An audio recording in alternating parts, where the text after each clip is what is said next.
Hello students, welcome to easy math for NDA. I am Ujjwal Kaushik, your friend. जो भी students NDA की preparation कर रहे हैं उनके लिए हमारा चैनल बहुत यूजफुल है, क्योंकि यहाँ हम क्वेश्चन और कॉन्सेप्ट साथ में समझते हैं। चलिए, आज का क्वेश्चन है, if fifth, seventh and 13 term of an AP are in GP. देखो, क्वेश्चन को थोड़ा ध्यान से पढ़ना है।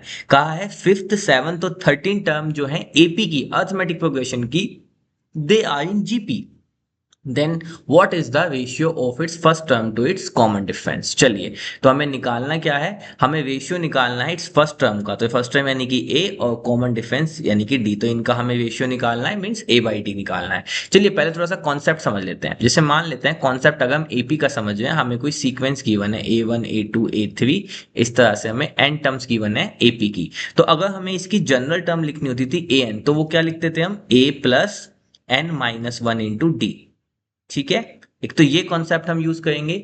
दूसरा, हम जानते हैं कि अगर हम जीपी के बारे में क्या जानते हैं, अगर हमें जीपी गिवन है, मान लेते हैं A1 A2, इस तरह से एन टर्म्स जीपी की गिवन है, तो हम जानते हैं इसकी ए एन टर्म क्या होती है। एक तो ए आर की पावर एन माइनस वन, जहां पे ए क्या होता है फर्स्ट टर्म, आर होता है कॉमन रेशियो। और एक कॉन्सेप्ट हम जानते हैं कि अगर ए बी सी तीन टर्म्स गिवन है और वो किस में है, जीपी में गिवन है, तो ये फॉर्मूला होता है कि मिडिल टर्म का square this is equal to product of remaining to.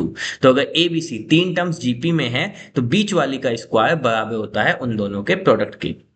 ये फॉर्मूला आता भी बहुत सिंपल है, कॉमन रेशियो से आता है। अगर आपको नहीं पता तो मैं बता देता हूँ एक सेकंड में। देखो, अगर एबीसी जीपी में है, तो यानी कि इनका कॉमन रेशियो सेम होगा। कॉमन रेशियो कैसे निकालते हैं, second term upon first term is equal to third term upon second term. अब क्रॉस मल्टीप्लाई कर दीजिए, आ गया ना यही। बस, तो हर चीज को ना ऐसे रटने की भी जरूरत नहीं होती, कॉन्सेप्ट समझिए आ जाएगा।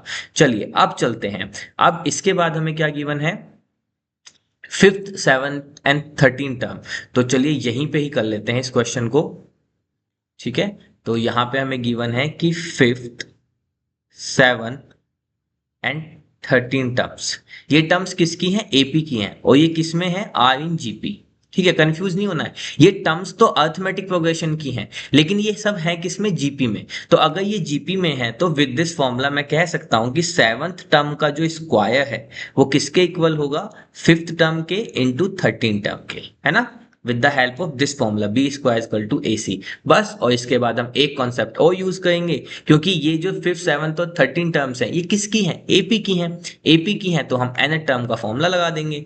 देखो, ये है nth टर्म का फॉर्मूला। तो ए सेवन क्या होगा, A seven is nothing but A plus seven minus one into D, यानी कि ए प्लस 6d का स्क्वायर।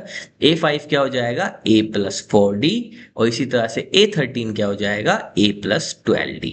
बस, क्वेश्चन हमारा सॉल्व हो गया। इतना ही कॉन्सेप्ट था जो हमें इस क्वेश्चन के लिए जानना था। चलिए, अब होल स्क्वायर खोल देते हैं, तो ये हो जाएगा A square plus 36d square plus 12ad। अब ये मत पूछेगा ए प्लस बी का होल स्क्वायर क्या होता है, कोई नहीं, आप पूछ लीजिएगा, मैं बता दूंगा। ए का स्क्वायर प्लस बी का square plus 2ab, and this is equal to, यहाँ पे मल्टीप्लाई करेंगे तो ए की मल्टीप्लाई करेंगे ए square plus 12ad plus 4ad। अब ये तो थोड़ी जगह कम आ गई, तो नीचे लिख देते हैं, और 48d स्क्वायर। ठीक है, तो अब देखिए 12ad से 12ad कैंसिल, ए स्क्वायर से ए स्क्वायर कैंसिल। 48d स्क्वायर को लेफ्ट हैंड साइड पे ले आइए, तो ये माइनस का हो जाएगा, और इधर बच जाएगा 4ad। तो ये हो जाएगा आपका 4ad is equal to minus का 12d स्क्वायर। तो इस d से इसकी एक पावर कैंसिल, और ये आ गया आपका 4a is equal to minus 12d। अब आपने देखा होगा शुरू में हमें निकालना क्या था, a बाई डी। तो a by d is equal to, इसको हल्का सा ऊपर कर देते हैं, अब ये तो नीचे वाले के चिन्ह आ गए, चलिए यहीं कर देते हैं।